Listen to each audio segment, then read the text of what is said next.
because of this claim that they say they saw Jesus resurrected. Like there's something different that goes on there, that they're like, this is a miracle, right?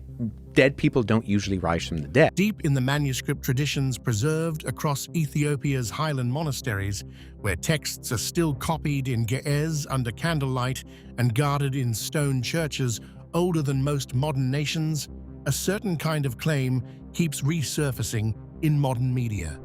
The Ethiopian Bible's Ge'ez's secret passage reveals something disturbing about Jesus' resurrection.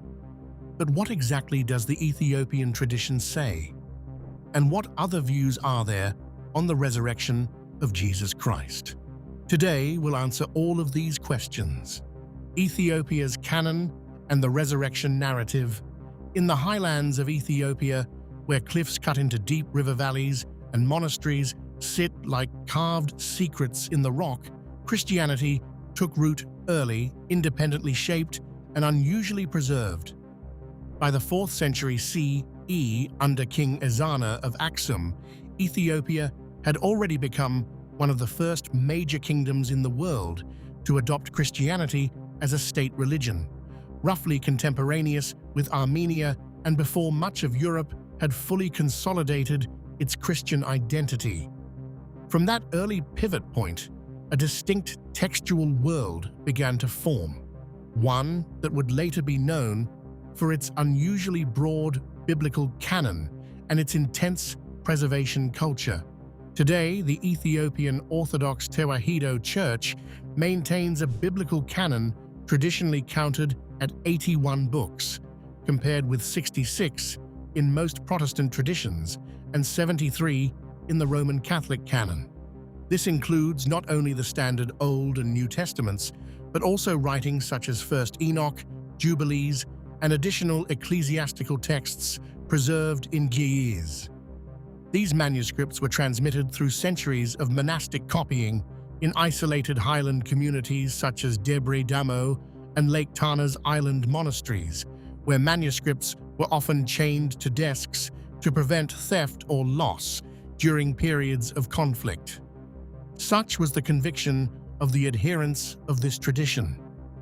Among the most significant inclusions is the Book of Enoch, a text referenced in the New Testament itself in Jude 1:14-15, which quotes Enoch directly. In Ethiopian tradition, Enoch is not a marginal apocryphon, but a canonical text that shapes cosmology. It describes the Watchers, a group of angelic beings who descend to earth, produce the Nephilim, and transmit forbidden knowledge. This worldview deeply influences Ethiopian angelology, where spiritual hierarchies are not abstract theology, but vivid narrative structures embedded in liturgy, iconography, and hymnody. Jubilees, sometimes called Lesser Genesis, further reinforces a structured sacred chronology, including a solar calendar system that differs from the later ecclesiastical lunar calendars used in much of Christendom. Regarding the resurrection, the event itself is understood in precisely the same historical sequence preserved across early Christianity: crucifixion under Pontius Pilate, burial, resurrection on the 3rd day, appearances to disciples, and ascension after a period. But the Ethiopian Christianity differs in the nature of its interpretation. Theologically, it adheres to Miaphysitism, a Christological position formalized after the Council of Chalcedon in 451 CE, which it did not accept. While Chalcedonian Christianity defined Christ as having two distinct natures, divine and human, Ethiopian Orthodoxy holds that Christ has one united nature without confusion, without division, a formula shared with other Oriental Orthodox churches, such as the Coptic Church of Egypt. One of the clearest theological expressions in Ethiopian tradition emerges during Fasika, the Ethiopian celebration of Easter, which is marked by an intense liturgical cycle of fasting, vigil, and nocturnal proclamation. In these services, the resurrection is framed as a concrete historical rupture, an event that changes the status of death itself. The proclamation is delivered through chant, scripture reading, and repeated liturgical affirmations that emphasize continuity with the earliest apostolic preaching rather than reinterpretation. While wording can vary across manuscripts and regional chant traditions preserved in Ge'ez, the doctrinal core remains remarkably stable. A recurring affirmation found across Oriental Orthodox liturgical families is the declaration that Christ rose from the dead in truth. This phrasing is significant because it is deliberately concrete. It is designed to exclude interpretations that reduce resurrection to vision, memory, or spiritual awakening alone. It reinforces the idea that what occurred was not an internal experience within the disciples, but an objective transformation of reality anchored in bodily resurrection. In Ge'ez hymnography, this same theological point is reinforced through titles and scriptural echoes, particularly the description of the risen Christ as the firstborn from the dead, drawing directly from Pauline theology in Colossians 1:18. This language situates the resurrection within a larger cosmic framework where Christ's rising is not an isolated miracle, but the initiating event of a new order of life. In Ethiopian liturgical imagination, this is not abstract theology. It is sung, repeated, and performed annually, embedding the claim of physical resurrection into the rhythm of communal worship and historical memory. However, other views are radically different, so much so that it is utterly shocking. The Gnostic contrast, a different lens on resurrection meaning. In 1945, near the cliffs of Nag Hammadi in Upper Egypt, a clay jar was pulled from the ground by a local farmer looking for fertilizer. Inside were 13 leather-bound codices, buried for nearly 1,600 years. The discovery would quietly reshape the study of early Christianity. The texts, now dated broadly to the 3rd to 4th centuries CE, though many traditions within them are older, include writings such as the Gospel of Thomas, Gospel of Philip, Apocryphon of John, and Tripartite Tractate. Unlike the canonical Gospels of Matthew, Mark, Luke, and John, these texts do not follow a continuous narrative of Jesus' life, death, and resurrection. Instead, they often present fragmented sayings, visionary dialogues, and symbolic cosmologies. Scholars classify many of these works under the umbrella of Gnostic traditions. This modern label is derived from the Greek gnosis, meaning knowledge. At the core of many of these texts is a radically different emphasis. Salvation is not primarily about historical events, but about revelation. In the Gospel of Thomas, for example, Jesus speaks in short, cryptic sayings, including one of the most cited lines in Gnostic studies. "The kingdom is inside you, and it is outside you." There is no detailed passion narrative, no empty tomb, no post-resurrection travelogue across Galilee. Instead, the focus shifts inward, toward awakening and insight.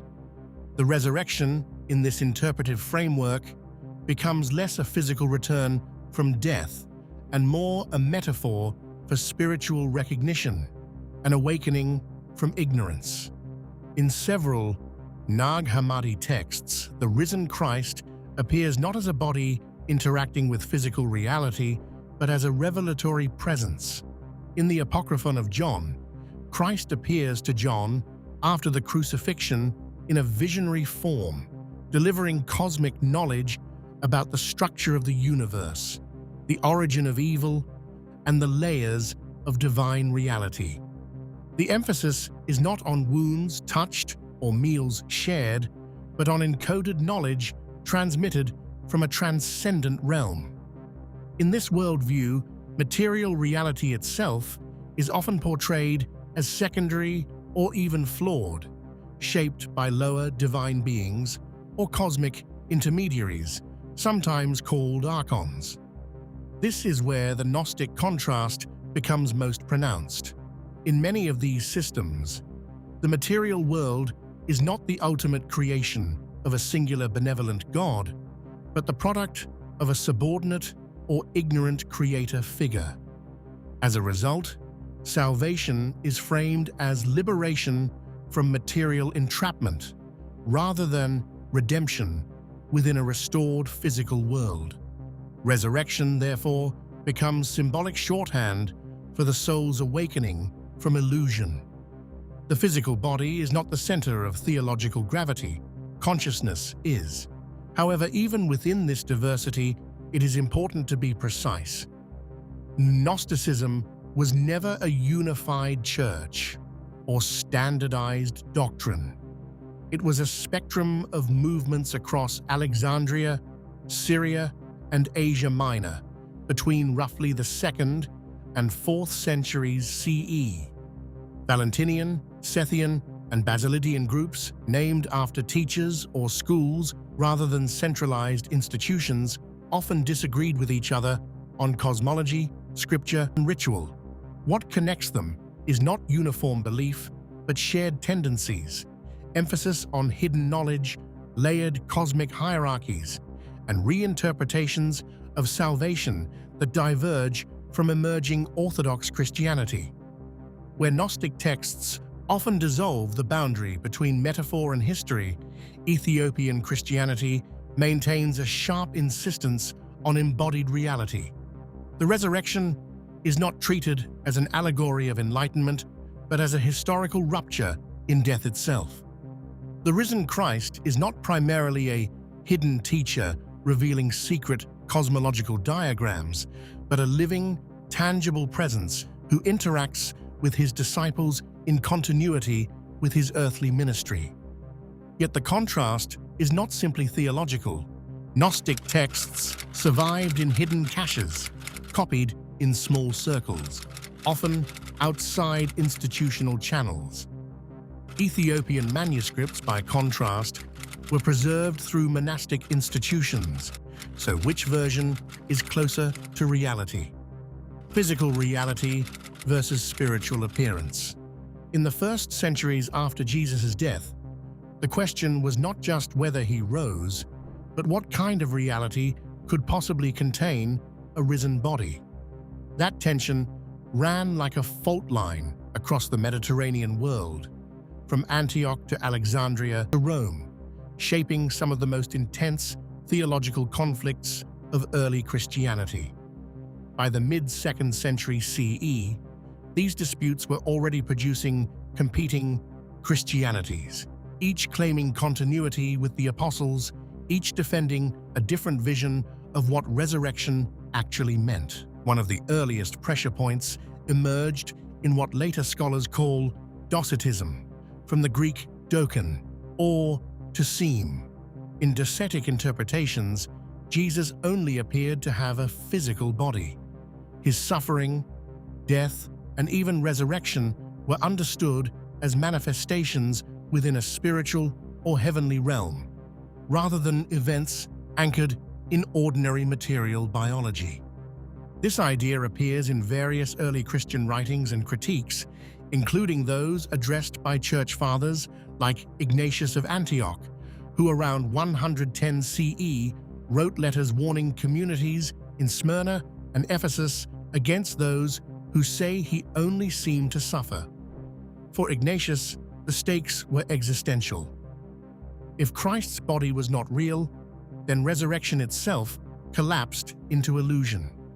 By the late 2nd century, Irenaeus of Lyon, writing circa 180 CE in his 5-volume Against Heresies, expanded this critique. He described groups who argued that Christ's body was a temporary vessel of appearance, not true flesh. Irenaeus insisted instead on continuity between crucifixion and resurrection. The same Jesus who was buried was the one who rose. His argument was anchored in the physicality described in the emerging canonical Gospels: wounds touched, meals shared, and post-resurrection appearances. In Luke 24:39, the risen Jesus says, "Touch me and see. A spirit does not have flesh and bones as you see I have." This verse became a theological anchor for what would later be called Orthodox resurrection doctrine. As Christianity moved through the intellectual world of the Eastern Mediterranean, especially Alexandria and Syria, this idea encountered a very different philosophical environment. Many educated thinkers were shaped directly or indirectly by Platonic dualism, where reality was often divided between the imperfect material world and a higher, more perfect spiritual realm. In that framework, matter itself could be seen as unstable, secondary, or even a kind of limitation on the soul. For some early Christian interpreters influenced by these ideas, the notion of a resurrected body returning to physicality raised attention. If divinity is perfect and incorruptible, why would it re-enter a material state associated with decay, hunger, and death? This philosophical discomfort produced a range of interpretive responses rather than a single unified alternative. Some groups moved toward what later critics called docetic readings, where Jesus' physicality was understood as appearance rather than substance. In that view, resurrection narratives were not denied but reinterpreted. The risen Christ appeared to disciples in ways that conveyed spiritual truth without requiring literal flesh and blood continuity.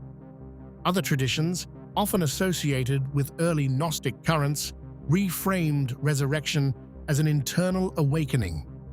In texts like the Gospel of Thomas, the emphasis shifts toward sayings and insight, where salvation is tied to recognition or knowledge rather than bodily restoration.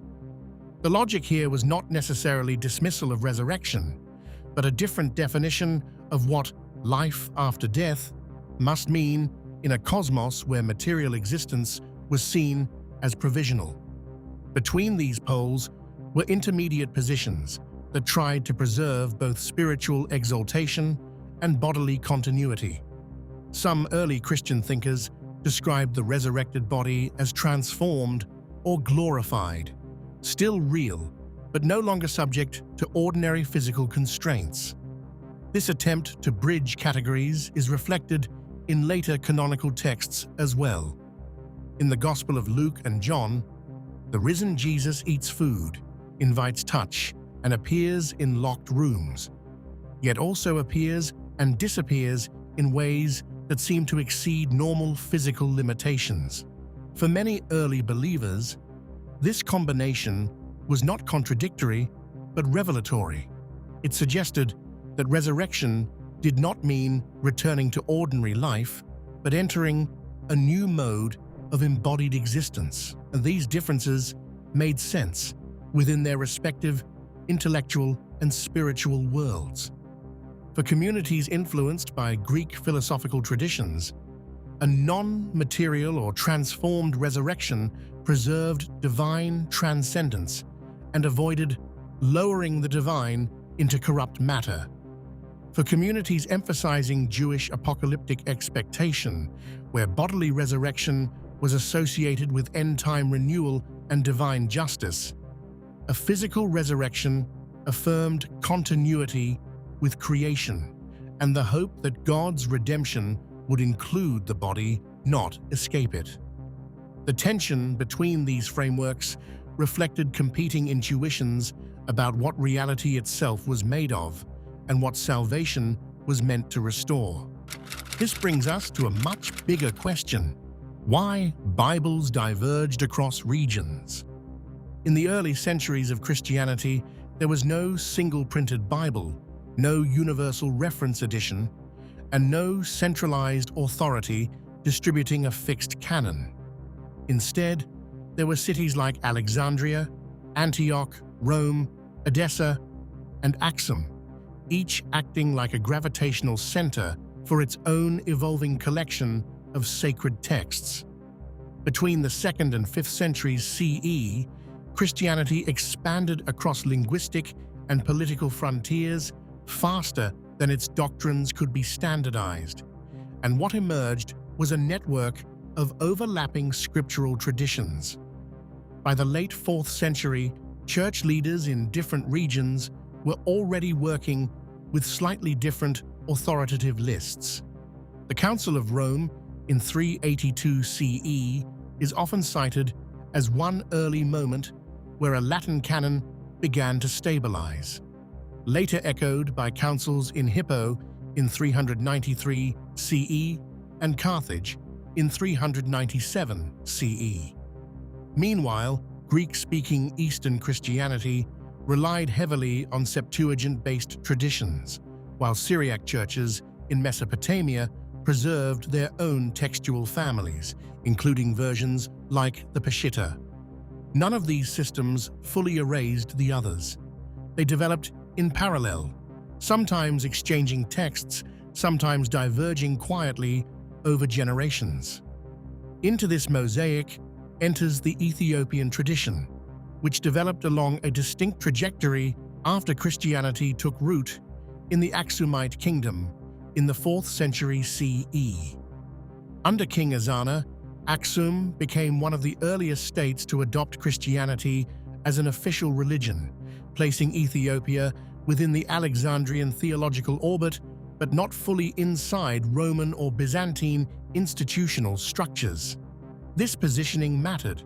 It meant Ethiopian Christianity was shaped more by Eastern Mediterranean Christianity than by Latin ecclesiastical consolidation, and it preserved a broader textual inheritance as a result. The Ethiopian Orthodox Tewahedo Church today maintains a canon traditionally counted at 81 books, one of the largest in global Christianity. This includes the standard New Testament alongside texts such as 1st Enoch, Jubilees, and additional ecclesiastical writings preserved in Ge'ez, an ancient Semitic liturgical language closely related to early South Arabian linguistic systems. Unlike Latin in the West or Koine Greek in Byzantium, Ge'ez became a closed liturgical language, no longer spoken in daily life, but preserved in religious and scholarly contexts. This linguistic isolation acted as a stabilizer, freezing certain textual traditions in a form closer to their early transmission stages. Geography reinforced this textual continuity. The Ethiopian highlands, with elevations often exceeding 2,000 to 3,000 meters, created natural barriers that limited large-scale cultural and military disruption. Monastic centers such as Debre Amidamo, founded according to tradition in the 6th century CE and accessible only by rope ascent, and the island monasteries of Lake Tana became critical nodes of manuscript preservation. In these sites, scribes copied biblical and liturgical texts by hand, sometimes chained to desks. Among the most significant preserved works is the Book of Enoch, a text referenced in Jude 1:14-15 in the New Testament, yet absent from most Western canons. Its survival in Ethiopia is not the result of rediscovery, but continuous transmission.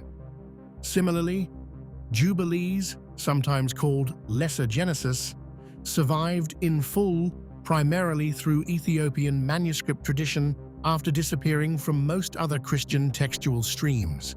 These texts expanded Ethiopian cosmology, especially angelology, divine judgment, and sacred chronology, without altering the core narrative of Jesus' life, death, and resurrection.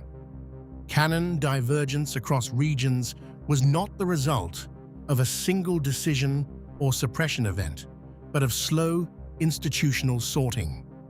As Christianity became increasingly tied to imperial structures in the Roman world after Constantine's reign, after the 313 CE Edict of Milan, standardization pressures increased. Texts used in liturgy, widely circulated in urban centers or endorsed by influential bishops, tended to persist. Others, especially regionally preserved or less widely distributed writings, gradually receded from mainstream lists. In Ethiopia, however, the absence of direct imperial integration with Rome allowed a different preservation dynamic: continuity rather than consolidation. This is where a critical misunderstanding often arises in modern interpretations. The divergence of biblical canons does not point to a single original Bible that was later fragmented or suppressed. Instead, it reflects a distributed transmission system in which different Christian communities preserved different subsets of a larger early Christian literary environment. Manuscripts were copied, lost, rediscovered, translated, or localized over centuries, producing variation without requiring conspiracy or central erasure. The Ethiopian case stands apart because it represents one of the most continuous manuscript cultures in the Christian world. The Garima Gospels, often dated between the 4th and 6th centuries CE, are among the earliest surviving illustrated Christian manuscripts anywhere, still preserved in Ethiopian monastic settings. Their survival demonstrates not only early adoption of Christianity, but uninterrupted custodianship of textual tradition over roughly 1,500 years. The theological structure that developed within this environment remained anchored in shared Christian foundations. The resurrection narrative of Jesus, crucifixion under Pontius Pilate, resurrection on the third day, appearances over a period described in Acts 1 to 3 as 40 days, and ascension remains fully intact in Ethiopian Orthodox teaching. What differs is the breadth of surrounding literature and the interpretive richness drawn from additional texts, not the central narrative itself. Ethiopia's distinctiveness, then, is not rupture, but retention. Its geography slowed external standardization pressures. Its monastic institutions preserved manuscripts through hand-copying traditions. Its liturgical language maintained textual stability across centuries. And its canonical breadth reflects early Christian diversity. Well, that's it for now. Thanks for watching. Did you like this video? If you did, please consider liking, dropping a comment, and hitting the subscribe button so that you don't miss out on our new uploads. Also, don't miss this video you see on your screen right now. It's truly unbelievable.